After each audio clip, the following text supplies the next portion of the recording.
কামনা বাসনা বর্জিত যে প্রেম, সেই প্রেম হচ্ছে আধ্যাত্মিক প্রেম।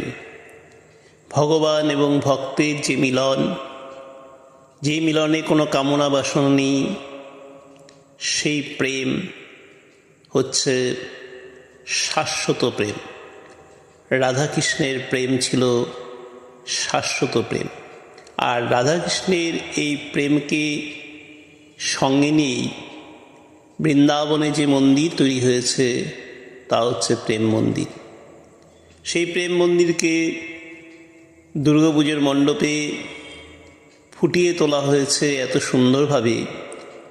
রাধাকৃষ্ণের মিলনের যে বিভিন্ন মুহূর্ত, ভক্ত এবং ভগবানের যে সঙ্গ, একাত্মীভূতর যে ব্যবস্থা, সেই ব্যবস্থায় এই মন্দিরের বিভিন্ন রন্ধে রন্ধে ফুটে তোলা হয়েছে।